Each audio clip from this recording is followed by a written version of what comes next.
Unfortunately, once again, we cannot give a positive assessment to the ICTY's work in this area. Its report contains newly updated timelines for the consideration of cases, and this is a source of serious concern. For example, there's been an extension in the consideration of the case of Karadzic. Ever more odious is the case of Seselj, who has already spent almost 9 years in detention, awaiting a decision in the first instance. In this case, there are also plans to extend the time frame. And this no longer meets conceivable standards of civilized international justice. The reconsideration of the case of Haradinaj is only beginning 1 year after the retrial was opened.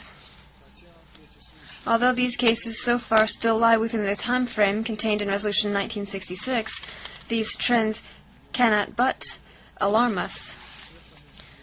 For example, an example is the unacceptable situation with the appeals proceedings in the cases of Perlic, Seselj, and Talimer, where, as a result of the latest extension of the timelines for proceedings in both instances, conclusion of appeals is planned for 2015, which is after the date set by Resolution 1966 for closing down the ICTY.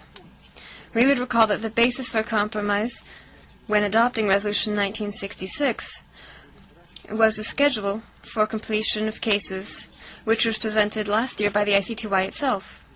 We insist that the key parameters for this compromise must be strictly complied with.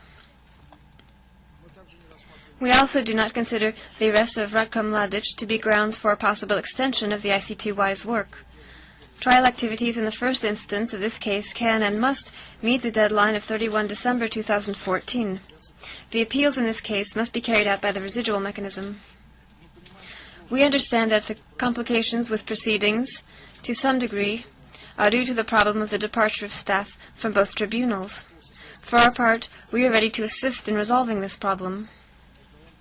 We also recognize the existence of a problem with insufficient space in the penitentiary systems of the states which have relevant agreements with the tribunal for individuals convicted by the ICTY to prison terms to serve out their sentences.